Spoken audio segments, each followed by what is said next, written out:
ಸೂರ್ಯ, ನಿನ್ನ ಸಹಾಯ ಸಹಕಾರಕ್ಕೆ ನಾನು ಯಾವತ್ತೂ ಚಿರುಣಿಯಾಗಿದ್ದೇನೆ. ಇದೆಂತ ಮಾತನಾಡಿದ ಗೆಳೆಯ? ಸ್ನೇಹಿತರ ನಡುವೆ ಋಣದ ಮಾತು ಯಾಕೆ? ನೀನು ಏನೋ ಹೇಳದಿದ್ದರೆ ಈ ಪಲ್ಲವಿಗೆ ಹೇಳು. ನಿನ್ನ ಬಿಡುಗಡೆಗೆ ಈ ಪಲ್ಲವಿಯ ದೇವಭಕ್ತಿ ಹಾಗೂ ಹಣದ ಸಹಕಾರವೇ ಕಾರಣ. ಥ್ಯಾಂಕ್ಸ್ ಪಲ್ಲವಿ. ಸೂರ್ಯ, ನನ್ನ ಮನೆತನವನ್ನು ಇಂಥ ಪರಿಸ್ಥಿತಿಗೆ ತಂದ ಹರಾಮ್ ಕೋರಡು ತಾಕೋ.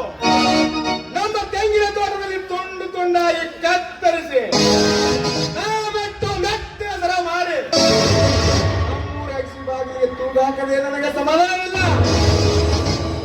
ಆ ಘಾತುಕ ತನ್ನ ತಾಯಿ ಗರ್ಭದಲ್ಲಿ ಅವಿತು ಕಳ್ಕೊಂಡಿದ್ದರು. ಈ ಸೂರ್ಯ ಮತ್ತು ಹುಲಿಯಂಜರಿ ಸುಮ್ಮಂತ ಬಿಡೋದಿಲ್ಲ. ಈ ರೈತ ಸುಮ್ಮನಿದ್ರೆ ಸಮೃದ್ಧಿ ಒಟ್ಟಿಗೆ ರಣಕ್ಕೆ. ಸೂರ್ಯ, ನನ್ನ ಅಣ್ಣ ಎಲ್ಲಿ ಈಗ? ನಾನು ಅವರನ್ನೇ ಹುಡುಕಾಡ್ತಿದ್ದೀನಿ. ಅಷ್ಟರಲ್ಲಿ ನೀನು ಬಳ್ಳಿಯನ್ನು ಕಳಿಸಬಾ. ನಿಮ್ಮಣ್ಣ ಎಲ್ಲಾದರೂ ನಾನು ಹುಡುಕುತ್ತೇನೆ. ಆಯ್ತು ಗೆಳೆಯ, ನಾನಿನ್ನು ಬರುತ್ತೇನೆ.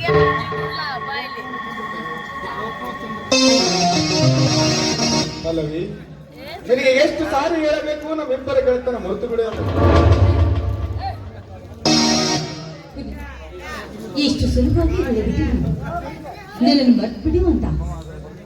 ನೀವು ನನ್ನ ದೇಹದ ಉಸಿರಾಟ, ನನ್ನ ಪ್ರತಿ ಒಂದು ರಕ್ತದಲ್ಲೂ ನಿಮ್ಮ ನಾಮಕನ್ನ ಜಪ ಮಾಡ್ತಾ ಇದ್ದೀನಿ. ಆದ ಮೇಲೆ ನಿಮ್ಮನ್ನು ಮರೆಯಲು ಹೇಗೆ ಸಾಧ್ಯ? ಪಲ್ಲವಿ, ಸ್ವಾತಂತ್ರ್ಯ ಹೋರಾಟಗಾರರ ಮನೆತನದಲ್ಲಿ ಹುಟ್ಟಿದ ವೀರ ಪುರುಷ ನಾನು.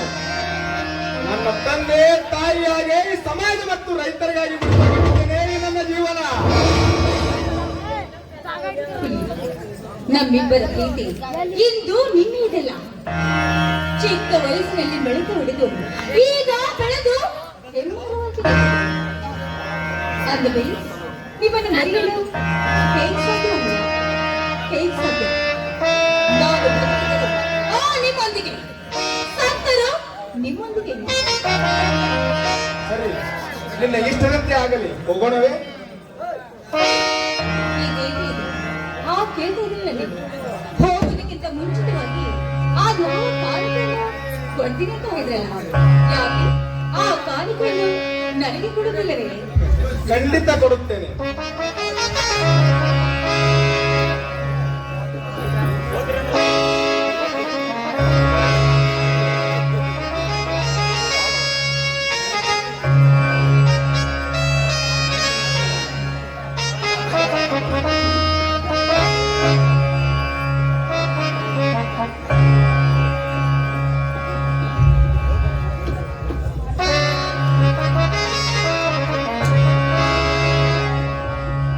ವಜ್ರದ ಗೋಡೆ ಇರಲಿ, ಸಾವಿರ ಸೈನ್ಯ ಅಡ್ಡ ಬರಲಿ, ಬ್ರಹ್ಮಾಂಡವೇ ವೈರಿಯಾಗಿ ಕಾಣಲಿ, ಅದನ್ನೆಲ್ಲವನ್ನು ಮೆಟ್ಟಿ ನಿಂತು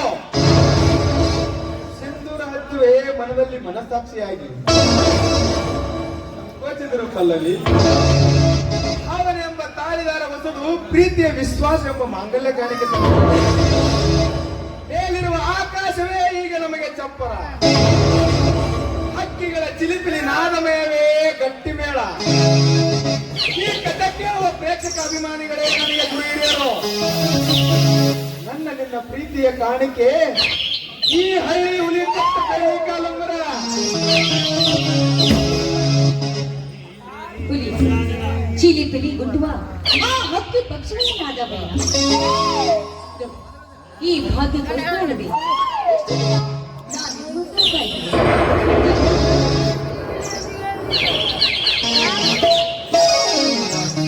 ಮಧುವರ ಗಿತ್ತೆಯಂತೆ ಅಲಂಕೃತಗೊಂಡ ಪ್ರಭುದೇವ ಗಣಪತ ಭಾಸ್ಕರನು ನಿದ್ದೆಯಿಂದ ಎದ್ದು ಬಂದಂತೆ ದೃಶ್ಯವಿದೆ. ಇಂಥ ಸುಂದರ ಮನೋಹರ ಮನೆಯಲ್ಲಿ ನಿನ್ನ ಅಪೇಕ್ಷೆ ನನಗೆ ಮತ್ತೆ